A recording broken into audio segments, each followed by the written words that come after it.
With the rise in demand for transportation, it is imperative that we invest in infrastructure. One of the most important aspects of infrastructure is roads. Paving a highway can be costly per kilometer. Proper paving materials must be selected, and an extremely high quality of aggregate layer must be established first. Highway construction is a complex engineering task. It requires the use of heavy machinery and skilled workers to complete it. The construction process is also very expensive and time-consuming, which is why it has to be done with high standards and safety in mind. The importance of highway construction cannot be overstated. There are many challenges associated with this project, but the rewards are worth it in the end. The process of constructing a highway is not an easy task. One must have a strong understanding of the area, local government and potential environmental impact. This is why one must hire a company that specializes in highway construction. The steps to building a new highway includes getting permissions, permits, approvals, assessing the route and route planning of the work site and the site evacuation process, excavating and grading the site for paving, embankment, installation of drainage networks, construction of RC pipe culverts, pavement construction, provision of concrete barriers, traffic signals and lighting, as well as signage, guardrails, pavement marking and landscaping. The preparation of the site and area for asphalt paving is a process that must be taken seriously. The quality of the paving will depend largely on how well this process is done. This process begins with a careful examination of the area to be paved. This will involve an inspection for any potential problems, such as cracks in the surface or obstacles in the way. When this has been completed, any loose debris and vegetation should be removed to ensure it does not interfere with construction work. The surface should then be graded to ensure smoothness and to make sure that water flows away from the area rather than towards it. After this, all utilities should be marked out and then removed from within or close to the paving site. This will include telephone lines, gas pipes, water pipes and sewers as well as cables.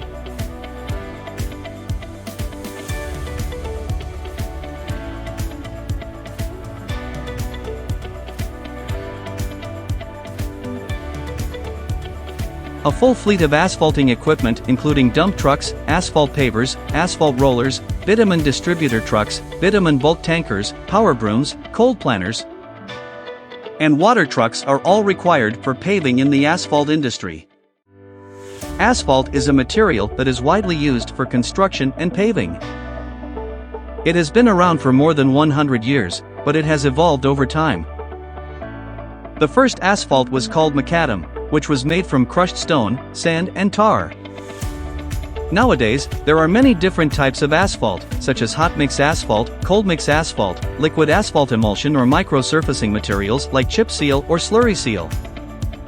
Asphalt roads are typically constructed with asphalt concrete and asphalt rollers are often used in order to flatten the mix. Asphalt concrete is a combination of two primary ingredients, 1, aggregate and 2, asphalt cement. Typically, the aggregate constitutes 90 to 95% of the total mixture and the asphalt binder constitutes 5 to 10% of the total mixture to form the asphalt concrete. In the production process, the aggregate and binder are combined in an efficient manufacturing plant which produces the specified material. Plant equipment includes 1. Cold bins for storage of graded aggregate, 2. A dryer for drying and heating aggregates to the required mixing temperature, 3. Tanks for storing the liquid asphalt, and 4. A pug mill for combining the graded, heated aggregate and liquefied asphalt cement according to the specified mix formula. Once produced, the asphalt concrete is transported by truck to the paving site where it is spread to a uniform thickness with a mechanical paving or finishing machine.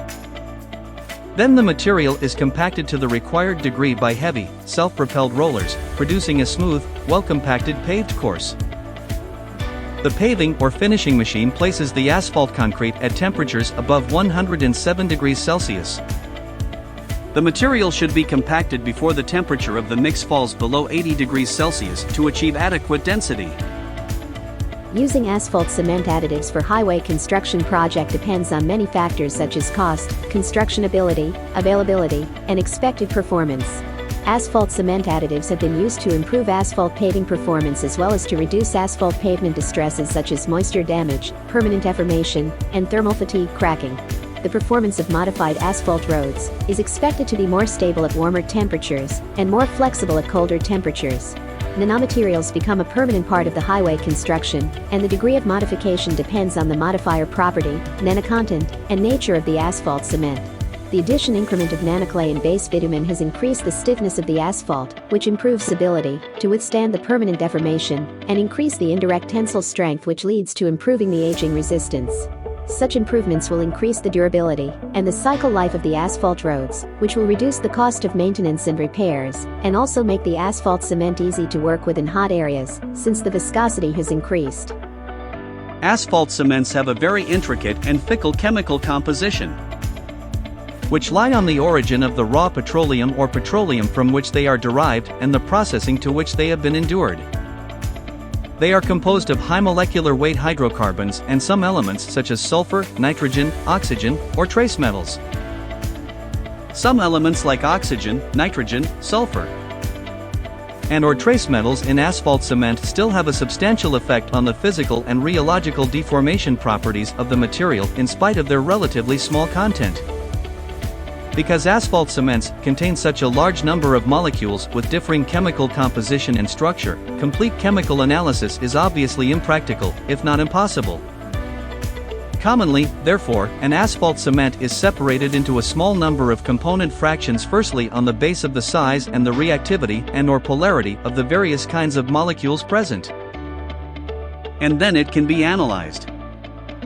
However, the separated fractions only can be defined in terms of the particular procedure used, since they are still complex mixtures and not distinct chemical species. Because the fractionation is not necessarily dependent on chemical composition. From one asphalt cement source to another, the same generic fraction can vary considerably in composition and properties. In addition, the relevance between compositional features based on such separation techniques and the characteristics or in-service performance is indeterminate at this time. Nevertheless, component fractionation can be used to assess changes which occur in a specific asphalt cement during its manufacture and use. In an asphalt cement storage tank, the binder is stored in bulk and usually is circulated continuously by a pump.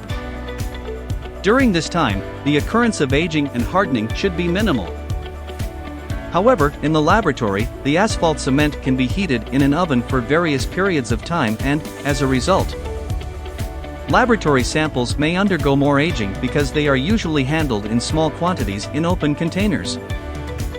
In addition, binder modifiers are added in the field and are not evaluated during the mixed design phase and, in such cases, the properties of the laboratory-produced mix and the properties of the plant-produced mix may vary. Therefore, it is recommended that all the materials used in the field also be used in the laboratory mix design, and that quality assurance and quality control procedures should be followed as dictated by the relevant monitoring and control protocols that are relevant to the petroleum products industry. Thank you for watching. Please have a safe and prosperous day. From the team and administration at NAMALCO Group.